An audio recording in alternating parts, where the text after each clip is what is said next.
Les advierto de una vez que va a ser bastante personal.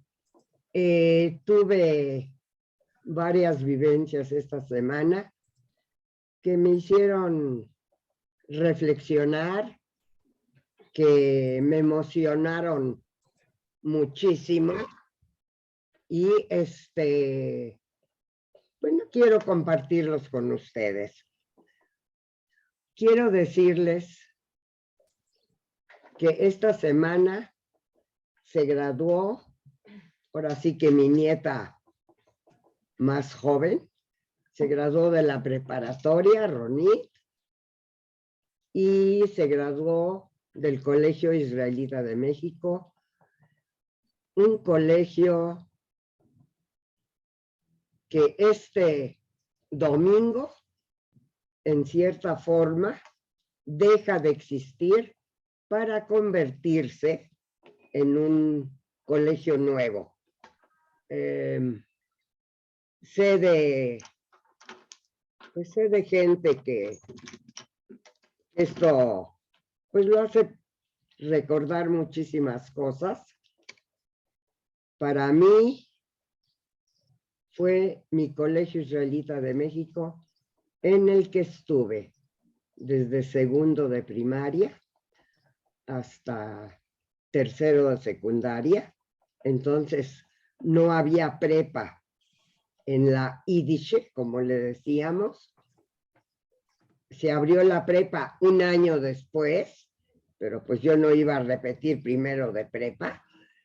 Y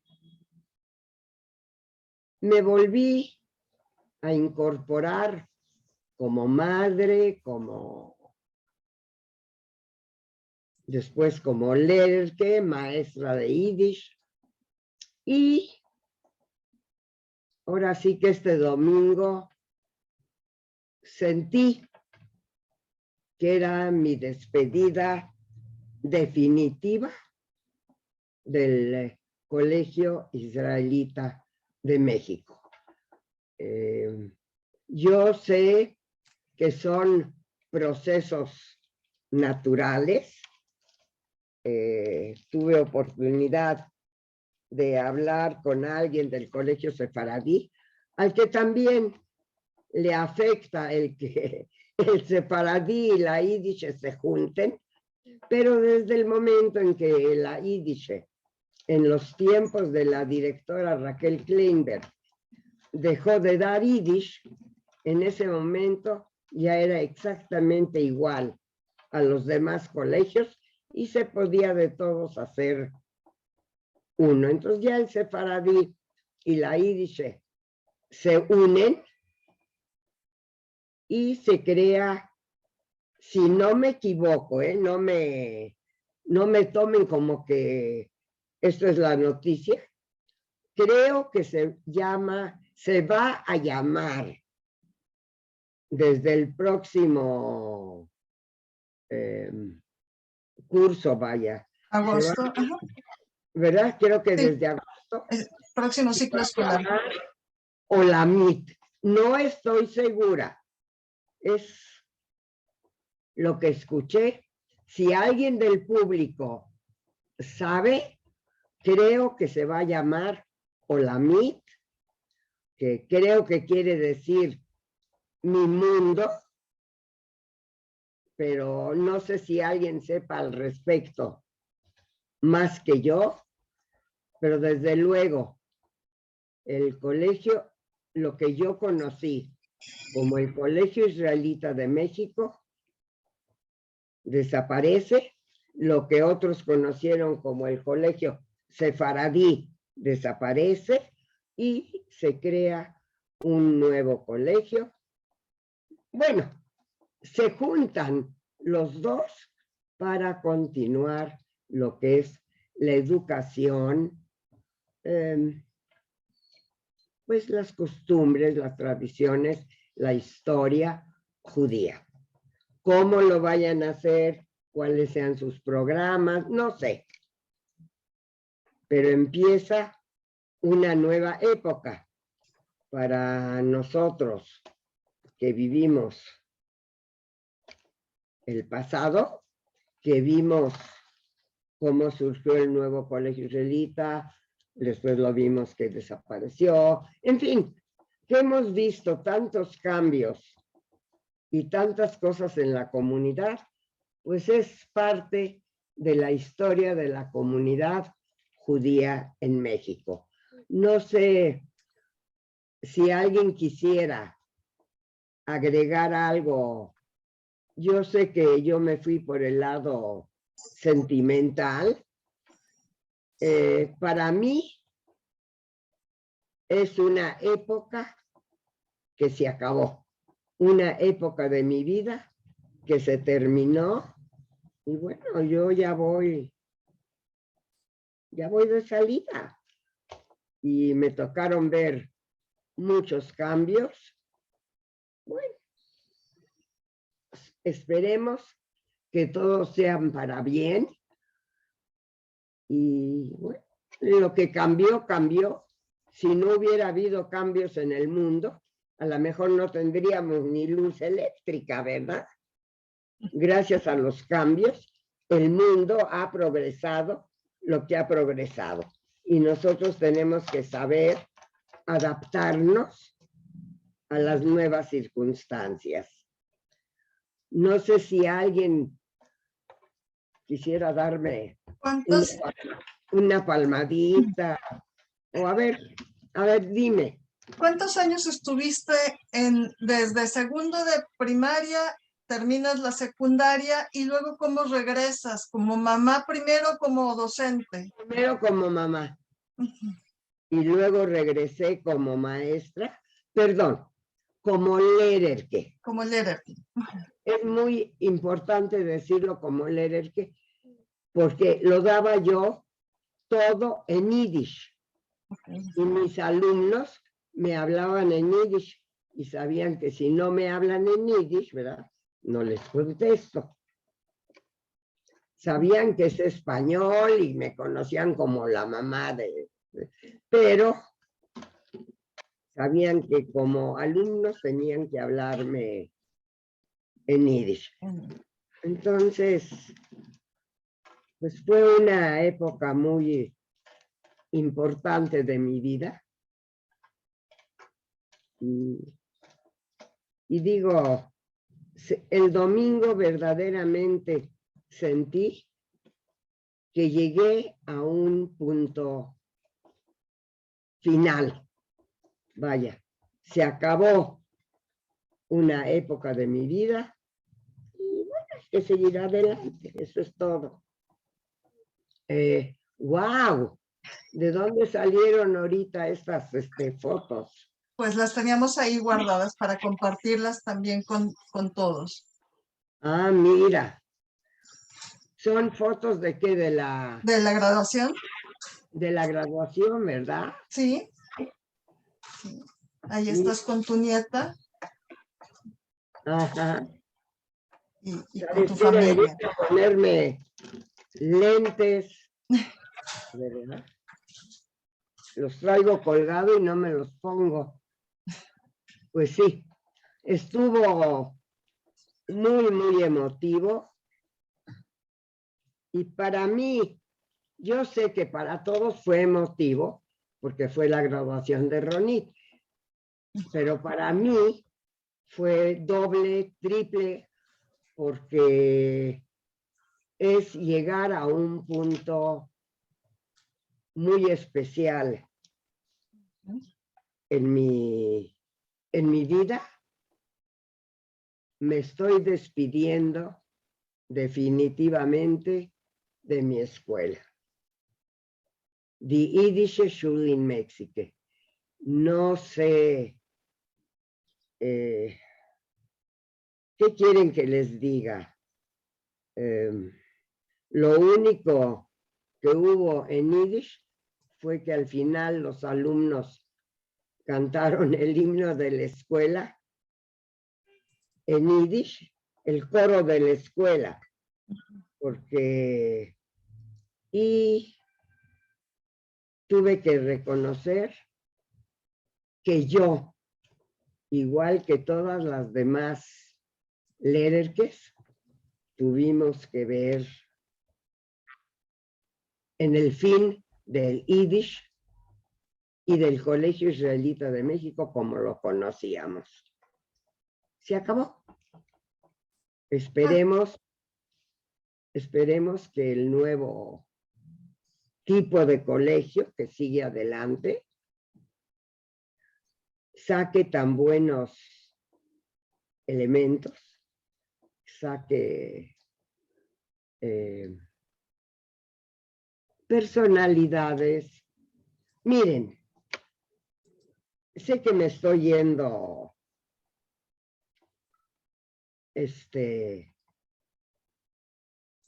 me estoy dejando llevar por la emoción y creo que mejor le paro.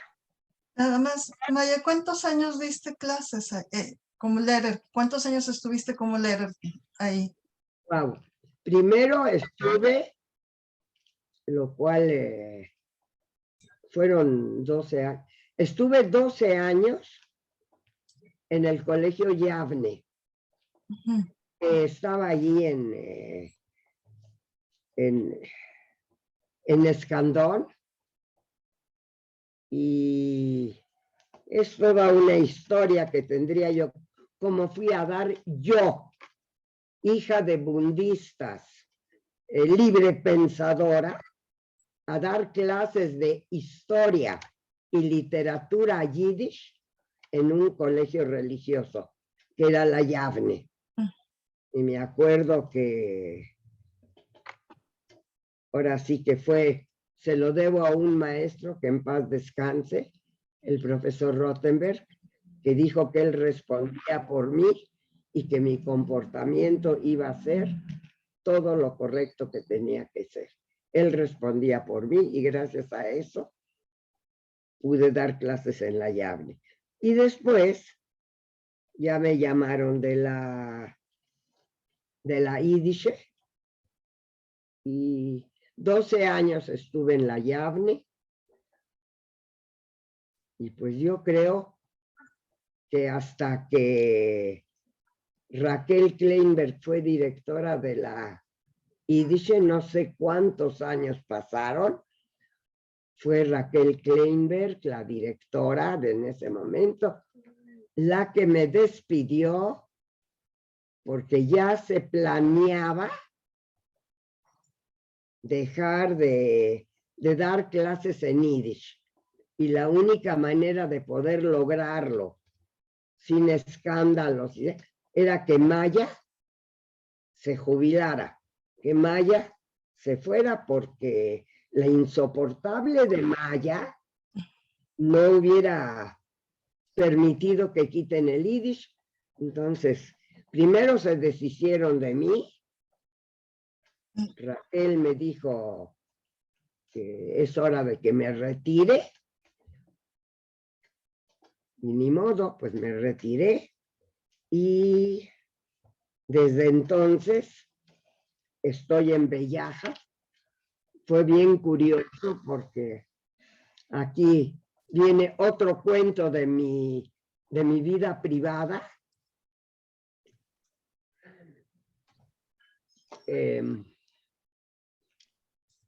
Un día bajé y en el buzón ahí de mi departamento estaba una publicidad del Deportivo en la que decían que quieren crear un grupo de la tercera edad, para gente de la tercera edad.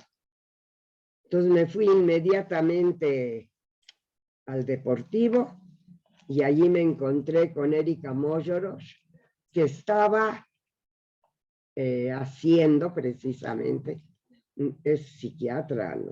Es una persona muy preparada y estaba organizando el grupo que hoy se llama Bellaja, juntos, todos juntos, y era el grupo de la tercera edad del Deportivo, en el que llevo, pues yo creo que ya tiene como 20 y tantos años. Sepa la bola. les prometo que el martes pregunto cuántos años tiene Bellahat, a menos que alguien del público lo sepa y lo quiera decir. Y pues yo no conocía a Erika, Erika no me conocía a mí. Cuando le dije, cuando me estaba yo inscribiendo, ¿ya se los conté o no? ¿Tú te acuerdas? ¿No? No. Cuando estaba yo poniendo mi nombre, le pregunté a Erika, aquí dice en la propaganda, en la publicidad, dice que van a dar clases de historia judía. Yo soy maestra de historia judía. Puede usted comunicarse a la Yiddish y preguntar quién soy, si quiere. Y me dijo ella, no quiero nada. Te quedas y entras a Bellahat y eres parte, das las pláticas. Y desde el primer día que existe Bellahat, he estado platicando de actualidades judías, de todo, y pues se volvió, la verdad, Bellahat me salvó la vida. La verdad, porque me estaba yo volviendo loca de no hacer nada después de tantísimos años de trabajar y de todo. En fin, creo que ya hablé bastante de mí. Si alguien tiene alguna pregunta, si quiere saber algo más, mientras no sean intimidades, pueden preguntarme lo que gusten. Yo nada más comentarte, Marco Schwartzman dice que siempre seguirá siendo la Yiddish y su mamá es generación 1924. ¡Wow! Sí, James Strilling dice, James Strilling lo está viendo, que está viendo tu programa, te manda saludos. Y Dina Barón dice, sí, se va a llamar Olami, la escuela. Sí. Entonces, pues ya tenemos unos poquitos datos más. ¿Algo más? De momento, nada más. No sé si alguien quiera preguntar o comentar algo. Bueno, entonces, ¿puedo seguir presumiendo? Sí, claro. ¿Qué me dijiste de un alumno mío? A ver. Ah, tenemos un alumno tuyo que ganó 2 premios Emmys. Permítame presumir, te voy a interrumpir.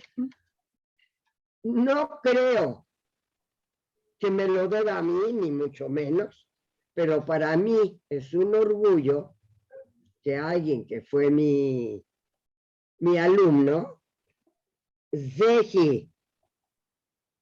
¿Osegi?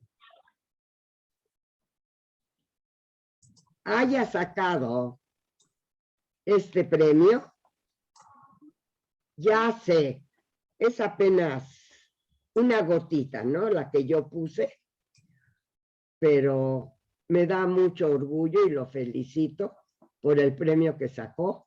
Tengo entendido que mi hijo Isaac, que no sé si ya entró o no entró, si está o no está, no oigo su voz, pero creo que ya lo contactó. Parece ser que se acuerda de mí. Todavía no sabemos si para bien o para mal, pero creo que lo vamos a tener la semana que entra en el programa, ¿o no? ¿Qué sabes tú, Judith, de eso? Que va a estar la semana que entra con nosotros. Sí, lo contactó Isaac. Lo veo por ahí, pero a lo mejor no puede hablar porque sí está conectado Isaac. Y había comentado que la semana que entra estaría con nosotros aquí en el programa. Ah, bueno. Entonces, dejo lo de Zehi para la semana que entra. Lo único que les digo es que me agrego así un mérito de que hay una gotita mía en los premios que sacó Zehi. lo cual no es cierto, pero yo me siento muy orgullosa, ¿no? Se siente bonito que un exalumno, alguien que uno conoce y recuerda, haya sacado, pero lo dejamos para la semana que entra. ¿Quién más va a hablar? Daniel tiene algunas cosas interesantes, las efemérides y otros aspectos que tratar, otros temas interesantes. Si quieres, le damos la palabra. Si ya les damos la palabra a otros, ya no sé ni cuánto tiempo me puse a bla, bla, bla, bla, bla. No pero te yo creo preocupes. que ya hablé suficiente, ¿no? Nunca es suficiente, pero si alguien tiene alguna pregunta, adelante. Es la última oportunidad, porque ya le voy a pasar la palabra a Daniel. No veo ¿Ya? por ahí ninguna mano levantada, entonces. Ok. Adelante lo que Daniel iba a platicar. Ok, voy a compartirles la pantalla. Listo. Adelante. Adelante, Daniel.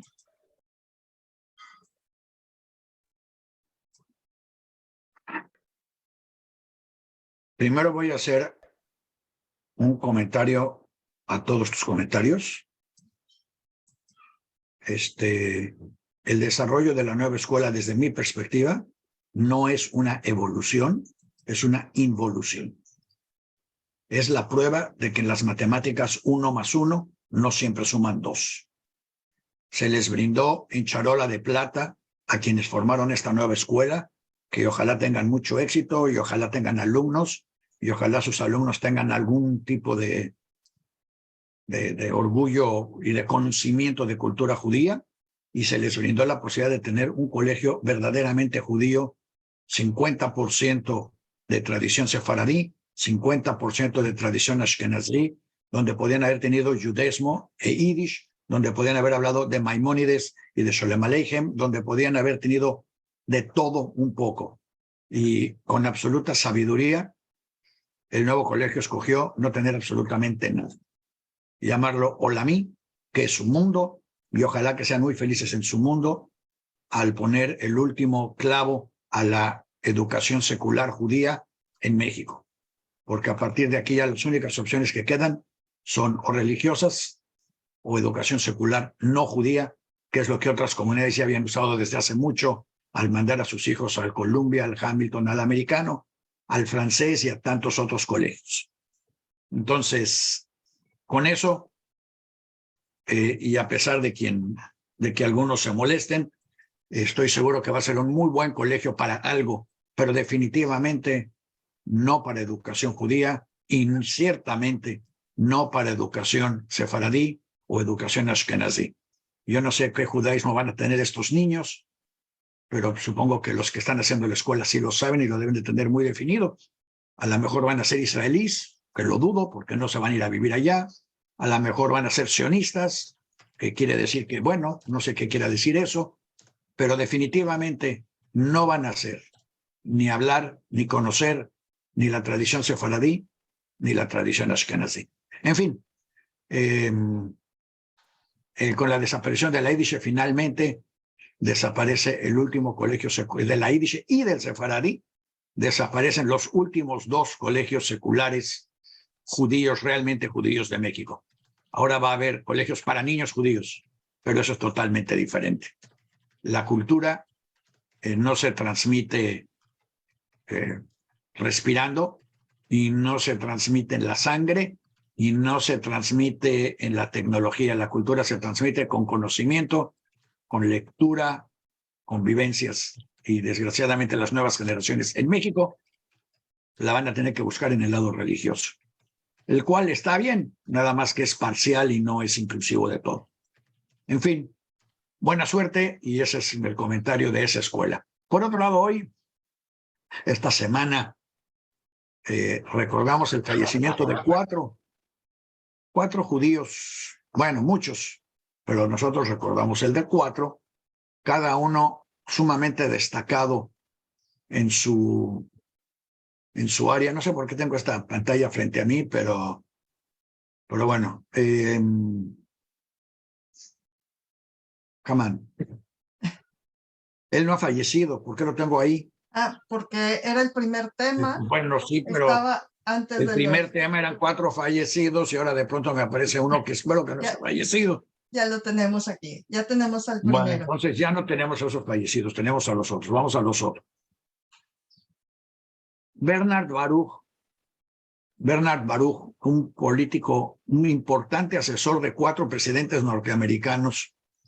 Bernard Baruch, yo no sé por qué insisten que yo hubiera quitado de esta presentación lo de corredor de bolsa y gran filántropo y gran financiero. En realidad, Bernard Baruch fue más que nada un gran asesor de políticos y, curiosamente, el hijo de un gran doctor, Simón Baruch. Debo destacar que ambos obviamente son sefaradís, son de finales del siglo XIX. Los dos ya en esa época ya eran importantes. Simón Baruch, si no me equivoco, hizo la primera operación de apéndice en el mundo. Entre otras cosas que hizo, diagnosticó y operó exitosamente el primer caso de apendicitis.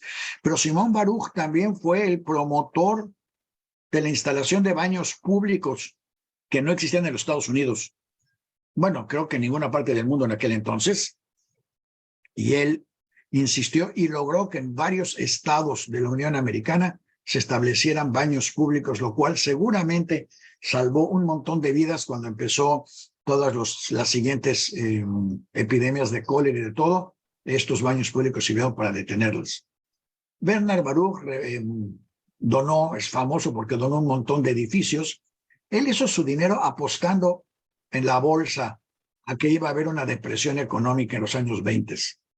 Y latinó. Hubo una gran depresión y como él apostó a que iba a haber una gran depresión, ganó un montón de dinero, parte del cual perdió durante la depresión, y para no perder lo demás lo regaló a universidades para que hubiera áreas especiales tanto de medicina como de rehabilitación en esas universidades. Bernard Baruch también inventó el término de la Guerra Fría. Él fue el primero que dijo que esta era una guerra con la Unión Soviética y le llamó Guerra Fría. Asesoró a Woodrow Wilson, a Franklin Roosevelt, a Harry Truman, fue partícipe en la Comisión de Naciones Unidas de Energía Atómica, hizo un montón de cosas por las cuales hoy todavía estamos vivos, gracias a Bernard Baruch, uno más de los descendientes de la educación sefaradí en los Estados Unidos del siglo XVIII y XIX. El siguiente al que recordamos es a David Selznick. David Selznick, él ya es heredero de la tradición ashkenazí de Europa Oriental, vino a los Estados Unidos, se fue a Los Ángeles escapando de la persecución de Thomas Edison. Thomas Edison, quizás no lo sepan, pero además de haber sido inventor de muchas cosas, era profundamente antisemita y además se encontró con que todas sus competencias siempre eran, no siempre, pero muchas veces eran judíos, y entonces los persiguió por todo Estados Unidos, y para esconderse, para sobrevivir de Edison, que trabajaba con el FBI y las policías federales de los Estados Unidos, llegaron a esconderse a bodegas en Los Ángeles, que era un pueblucho gallinero en el final. Imagínense, desde Nueva York no había punto más lejano en los Estados Unidos que Los Ángeles. Y ahí llegaron a esconderse todos estos refugiados ashkenazim de Hungría, Galicia, Polonia y algunos, casi todos húngaros, casi no había austriacos, pero digamos que algunos austriacos y algunos alemanes que llegaron y se escondieron y crearon Hollywood. Selznick en particular hizo todo. Digo, ha nacido una estrella, Lo que el viento se llevó, David Copperfield, Ana Karenina y Las aventuras de Tom Sawyer. Pues prácticamente pasó por todas las épocas históricas de Hollywood y definitivamente dejó su marca. Otro de los fallecidos es Jonas Salk. A Jonas Salk yo no sé qué hubieran hecho de los republicanos, se hubieran apedreado o no sé qué hubieran hecho, porque Jonas Salk inventó la vacuna contra el polio y gracias a él un montón de nosotros no usamos muletas. Claro que hoy hubiéramos reconocido a republicanos de no republicanos, porque los niños de republicanos no se hubieran vacunado, porque es algo del diablo, supongo. Todavía no entiendo muy bien por qué no quieren vacunarse, pero hubieran sufrido las consecuencias de la poliomielitis. Es interesante, no sé por qué, a lo mejor mamá lo sabe, yo no sé, pero yo recuerdo que el doctor que me vacunó a mí y a casi todos, el doctor Hobbs, no vacunó a su hija por algún motivo. Y su hija se fue a Acapulco y regresó con poliomielitis, la cual obviamente la acompañó toda su vida con las muletas. Todavía no entiendo por qué a ella no la vacunaron, no sé si se fue antes de las vacunas, no entiendo qué pasó, pero si alguien sabe, pues estamos aquí para saber, pero es una de esas historias claras en la que a la que no vacunaron es exactamente como era de esperarse, la que se contagió y pagó las consecuencias de la enfermedad. Es también importante destacar hoy, siguiendo círculos, el Instituto Salk que está aquí en La Joya. Y gracias al Instituto Salk, porque esa es la otra vacuna que inventó Jonas Salk, inventó la vacuna contra el antisemitismo norteamericano en San Diego. Porque para que el Instituto Salk se viniera para acá, en la ciudad de San Diego trató de traerse primero a la Universidad de San Diego, que hoy es UCSD, Universidad de California en San Diego. Pero la Universidad de California les dijo que no podían venir a San Diego, que era imposible abrir una sucursal de la Universidad en San Diego por las leyes racistas que había en San Diego. Para que todos se sitúen, estamos hablando de 1965, cuando estaba prohibido para los judíos poseer casas o vivir en La Joya o en cualquier zona cercana a lo que iba a ser la Universidad de California, San Diego. Todos tenían que vivir en Del Cerro, que literalmente está en el cerro, y en la zona oriental de San Diego, donde hicieron una universidad, la Universidad de la Ciudad de San Diego, pero que no tiene nada que ver con la otra. El caso es que Jonas Salk dijo que si querían el Instituto Salk aquí en San Diego, tenían que quitar esas leyes, porque primero él quería vivir cerca de su laboratorio y segundo, sus colaboradores e investigadores eran judíos y o podían vivir en La Joya, que era la zona junto a donde querían poner el instituto, o no venían para acá. Y la Universidad de San Diego dijo lo mismo. Entonces la ciudad de San Diego, en su profunda sabiduría, dijo, está bien, vamos a permitir que todos los que quieran vivan en San Diego. Hubo una venta casi incendio de esas de rápido, vende porque ahí vienen los judíos, ahí se va el barrio, y los buenos católicos y cristianos de La Joya se fueron a vivir a Rancho Santa Fe, que además le pusieron precisamente Rancho de la Santa Fe. Se fueron a vivir para allá, donde después empezaron a llegar también los judíos sin ningún problema, pero mientras era como que el buffer para no tener que sufrir la presencia de todos estos judíos, a los que además al mismo tiempo les rogaban y suplicaban que se vinieran a vivir a San Diego, para que San Diego apareciera en el mapa como algo más que un tiradero de campos de golf para cristianos ricos. En fin, eso es la historia de Jonas Salk, que inventó la vacuna de la poliomielitis y terminó con el antisemitismo, por lo menos regional, en San Diego. ¿Y quién más?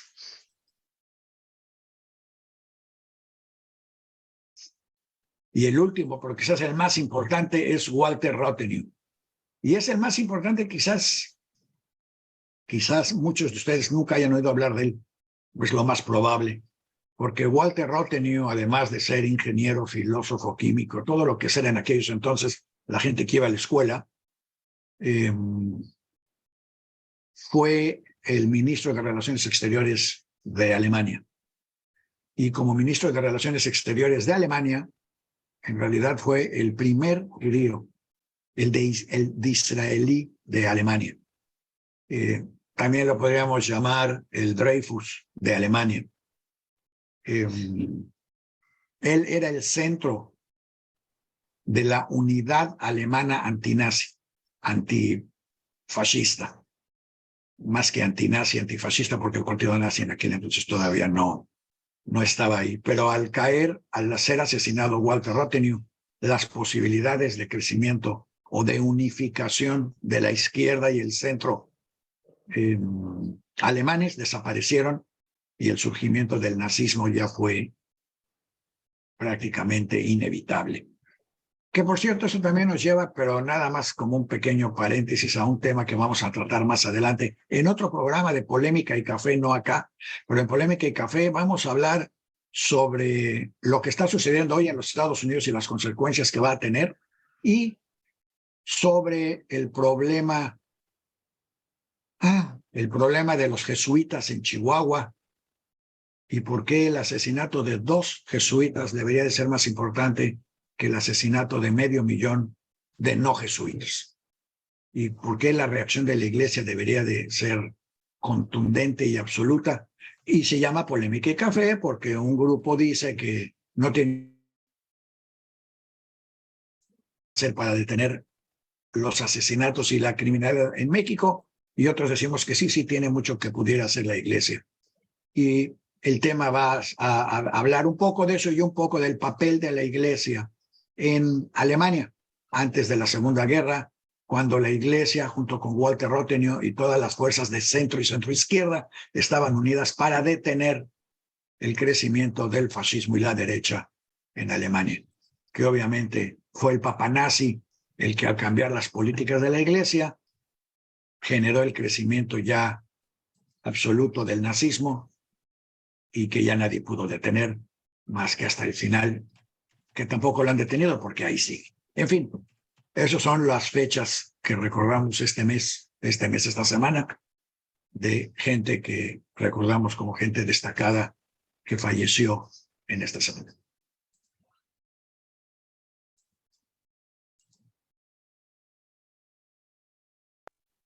Pero ahí no se acaba el programa. Ahora viene el programa de los vivos. Ajá. En el programa de los vivos hay que hablar del primer que quienes nos habían presentado aquí como fallecido, creo que no sé si fue tu alumno Ilan Stavans. Sé que fue el hijo de Claro un que amigo. sí. Claro. Bueno, Ilan Stavans, que ha sido un destacado editor aquí en Estados Unidos, además de que trabaja también para el Yiddish Book Center. Tiene una editorial muy conocida, muy reconocida, que publica libros de minorías y de países de esos que nadie les presta atención, y va a presentar la próxima semana, ¿y es la próxima semana? Creo que sí, o no, a lo mejor en 2 semanas, el 3 de julio, va a presentar junto con Arturo Kerbel y Silvia Bialik, va a presentar su libro El Yiddish, pasado, presente y futuro. Bueno, más bien va a hablar sobre la traducción al Yiddish de su libro de Stavans que se llama La desaparición. Este libro fue traducido al Yiddish por Beruria Vigan y acaba de ser publicado. Lo cual de alguna manera es algo positivo, porque al hablar de la desaparición de las escuelas en México, que podrían permitir que alguien pudiera leer estos libros, por lo menos educadamente, por lo menos estos libros siguen publicándose, la música sigue cantándose y creándose, y la cultura sigue adelante, a pesar de que en México no hay escuelas que lo enseñen o que permitan el acceso a la cultura judía. Los invitamos a que participen en este. Sí. No. Puede ser a la cultura, puede ser a otra cultura, pero la cultura judía requiere de conocimiento de Yiddish o de conocimiento de judaísmo o de los dos. Sin uno y sin el otro, no hay cultura judía. De veras, Daniel, oye, te súper preparaste para lo que te informaste muy bien de todo. Yo te lo agradezco muchísimo. ¿Algo más que quieras platicarnos? Adriana quiere hacer un comentario, si quieres, antes que pasemos. Claro, bueno. Sí, adelante, Adriana.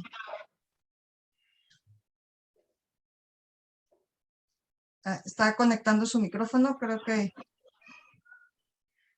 Mientras conecta el teléfono, a lo mejor Adriana quiere aceptar una invitación para participar en el programa. Bueno, y todos, claro, pero en particular a Adriana en el programa de Polémica y Café y darnos su opinión sobre la participación de la o las iglesias en el proceso de descomposición de la sociedad mexicana.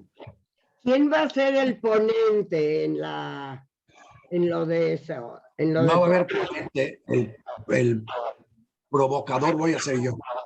Ah, No hay ponente, hay provocador. ya. Creo que se quedó congelada Adriana. Ahorita que regrese, ¿Qué pasó con Adriana? no sé, se quedó congelada su Descongelaron. imagen, como que falló su internet a lo mejor. Ahorita que regrese, pero El duende de la internet se la comió. sí. Esta tecnología moderna que yo no entiendo para nada. Lo estaba yo platicando hace rato con... Pero como diría Negroponte, no se trata de entender el milagro, es que existe y que funcione. Bueno, yo no sé usarlo todo, pero en Lo fin. estás usando. Estás hablando con gente de todo el mundo simultáneamente. Sí, increíble. No lo puedo creer, el avance de la tecnología. Lo único que comentábamos Judith y yo, ¿por qué el ser humano no cambió también para bien? Bueno, pero cambiaron para mal. Pero antes de ir en reversa, ya que hablas de tecnología, hay que destacar que el inventor de WhatsApp, todos conocen WhatsApp, un judío ucraniano, un judío ucraniano, él solito cambió al mundo con WhatsApp y ahora está usando los millones que ganó con eso, tanto culturales como, bueno, culturales realmente, para tratar de asegurarse que existe el judaísmo vivo en otros países. Bueno. Y así WhatsApp, cada vez que ustedes estén usando WhatsApp, ahorita ya no le produce nada, ya vendió, pero es interesante ver cómo un judío en Ucrania, prácticamente conectado a través de un teléfono con el resto del mundo nada más, no solo inventó un programa, sino que con ese programa cambió radicalmente la manera de comunicarse de todos nosotros. ¿Alguien de los que están acá escuchando no tiene WhatsApp o no sabe lo que es WhatsApp? Si todos saben lo que es WhatsApp, ese es el grado de importancia que este señor tuvo en la vida de todos nosotros. Es lógico, todos estos avances cambiaron nuestra vida. En un momento dado, el refrigerador. Ahorita estaba yo pensando una comparación. Recuerdo el primer refrigerador que teníamos en México. Nos traían el hielo a la casa. Se ponía en el refrigerador y abajo había una Charola. Un cajón, no como cajón, y allí se juntaba el agua y había que sacarlo, tirarlo y volverlo a poner. El invento del refrigerador eléctrico. Miren, cuando mis papás compraron el primer refrigerador eléctrico, no lo podíamos creer. Ya no hay que comprar hielo. Imagínense cómo traían el hielo, recuerdo hasta las pinzas que lo cargaban, lo que se desperdiciaba en el camino. ¡Qué barbaridad! Es increíble. Para mí, el refrigerador eléctrico fue un cambio radical en mi vida. Todavía yo me cambié a Polanco. Toda la vida viví en Narvarte. Yo vine a Polanco a comprar el refrigerador de una pareja que se iba a vivir a Estados Unidos y ¡wow! Era de lo más moderno. ¿Saben qué? Estoy empezando a parecer la anciana que soy, ¿verdad? ¿No? No hablo. Ya está Adriana conectada, entonces quería hacer un comentario. A ver. Ay, muchas gracias. Oye, Daniel, quería preguntarte, me encantó tus efemérides, de verdad, pero te quería preguntar, ¿qué opinas? Porque me perdí ahí. ¿Qué opinas de las escuelas religiosas y las seculares? Y comentaste el Columbia. Yo soy exalumna del Columbia y estuve en un colegio religioso y me interesa tu opinión. ¿Cuál es tu opinión, Daniel? A mí me va a interesar más después para ver si es cierta la mía. Pero debo de reconocer primero que al final del día la mejor escuela judía de México fue la Yafne, porque fue la que enseñó todo. Enseñó Yiddish, enseñó religión, enseñó hebreo, enseñó español y ha tenido extraordinarios exalumnos sensibles, artísticos, creativos y productivos.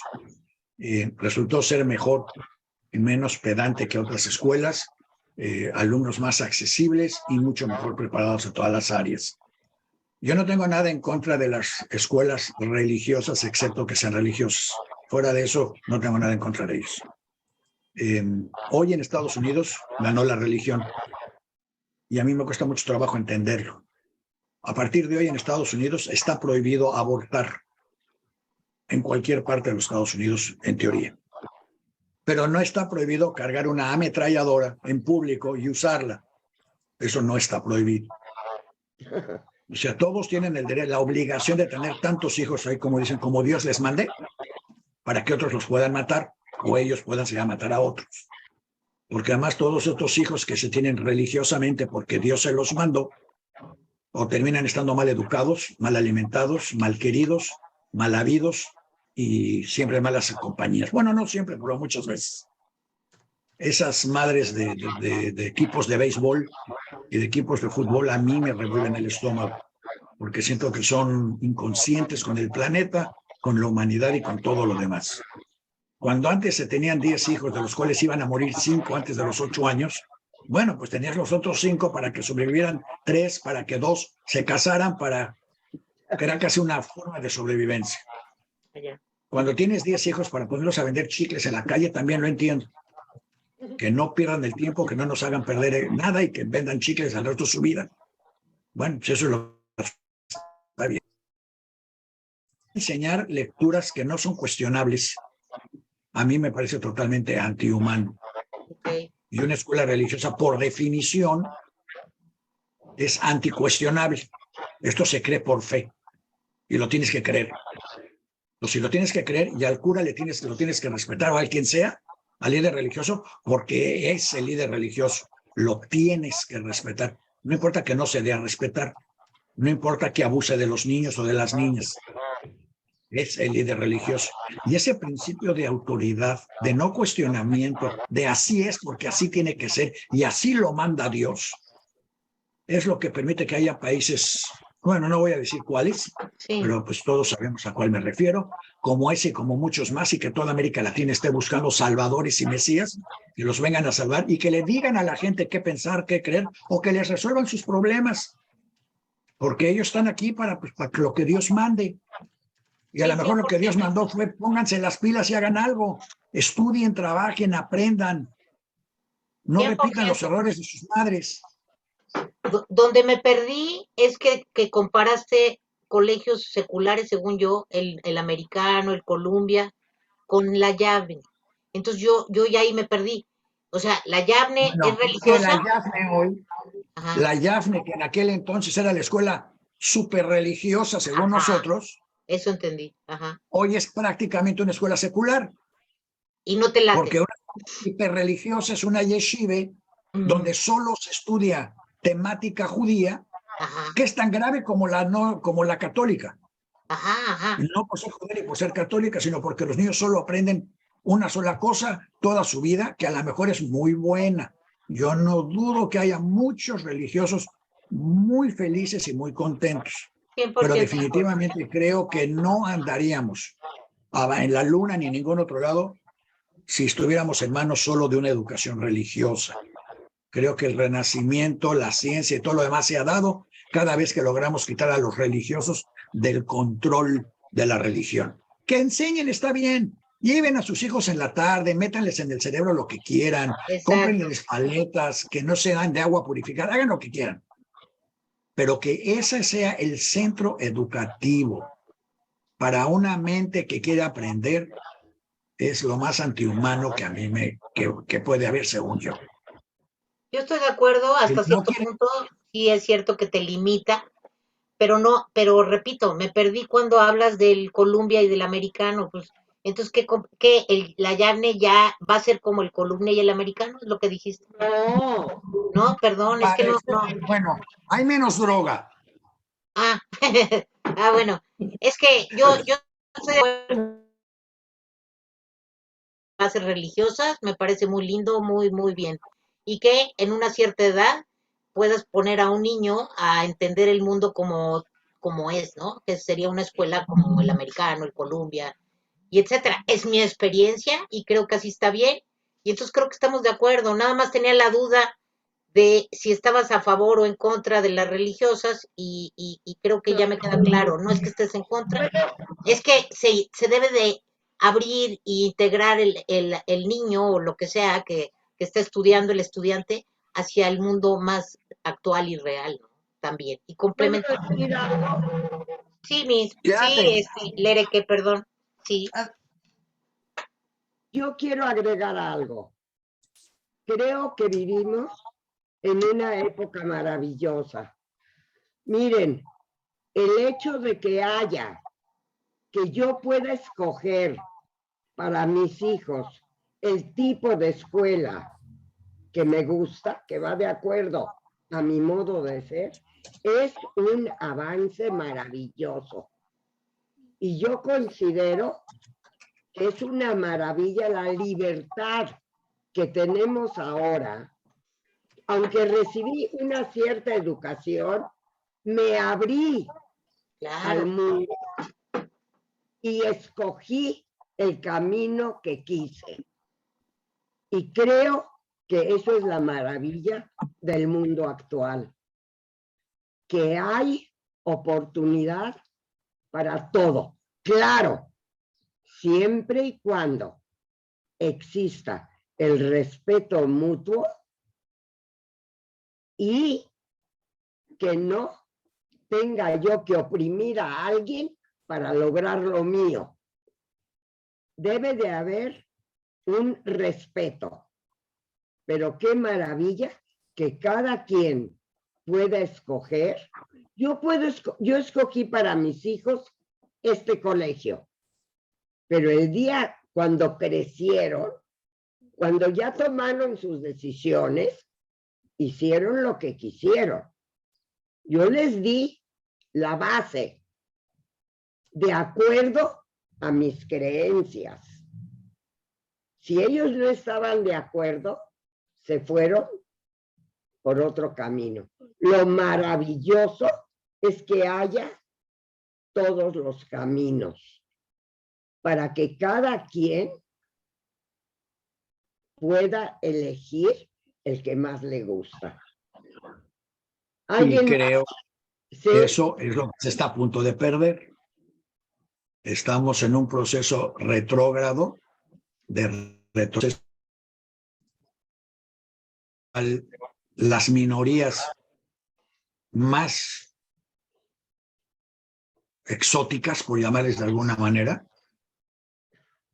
están descubierto que la única manera que según ellos tienen de poder seguir existiendo como controladoras del poder, siendo minorías, es imponiendo sus ideas a como dé lugar a todos los demás. Pues En sí, Estados Unidos, a partir de ahora, va a empezar una persecución dramática contra las mujeres. Las pobres creen que es nada más contra las que están embarazadas y no quieran dar a luz, pero no, porque al controlar a las embarazadas que no quieren dar a luz, las controlamos a todas y ustedes ni cuenta se dan.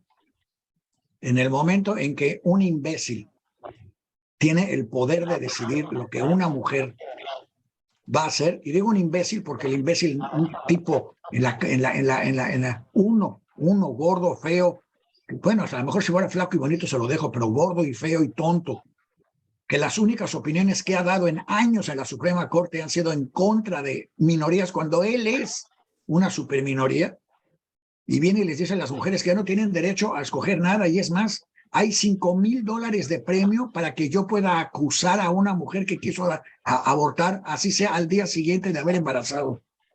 Si se toman una pastilla anti-aborto, yo puedo ir con el Estado a acusarlas y el Estado me va a dar $5,000 con tal de llevárselas a la cárcel. Y si no se las llevan a la cárcel, a ver cómo le hacen para viajar y abortar en otro lado, y a ver cómo pagan el viaje, y a ver pero cómo pagan las... O sea, están provocando hacia atrás todo. Eso y la educación, pero eso sí, todos podemos comprar una ametralladora, no una ametralladora con cuantas balas queramos y salir y disparar a quien queramos. Y no. pues es problema de ustedes defenderse o no. Para eso yo tengo la libertad. Esos son dos aspectos dramáticos que casualmente llevan a lo que queremos en el próximo programa. Y a lo mejor tú, Adriana, quieres ser la polemicista del cristianismo en el próximo programa. Lo que debería de estar haciendo la iglesia o no Ok. para parar la caída al abismo total en que está cayendo la sociedad mexicana, donde además la educación en general está hecha para que no eduque. O sea, la obligación de un maestro mexicano hoy es deseducar, desinformar. La gente tiene que ser tonta para que la gente siga instrucciones. Entonces, Es que humildemente yo creo que las dos cosas, esa es mi opinión. Hay que tener las dos. Hay que tener la moral, la religión. No puedo pensar atacar absolutamente a la religión y a la moral. Yo creo que eso, aparte de que se enseña en la casa, pues debe de haber clases particulares como yo he sabido, clases de hebreo particulares, clases de Torah particulares, clases de la Biblia particulares, catecismo, etcétera. Yo sí creo, Daniel, yo no creo que podemos decir tan satanizar que la religión es mala. Yo creo, o sea, en la educación religiosa te impide muchas cosas, te da moral, te da muchas cosas que sí son buenas. Yo pienso. Polémica y café acabando este programa. Sí, sí, claro que sí, te agradezco. Aquí nos quedamos. Judith te va a dar las instrucciones para que sigas. Todos los que nos quieran seguir en Polémica y Café, ese es el tema. No, pero, ¿no me vas a sacrificar? No, para nada. ¿Tú no me vas a crucificar? Porque si me vas a sacrificar, no, ya. Si tú no me crucificas, yo no te sacrifico. Ah, bueno, entonces con mucho gusto voy.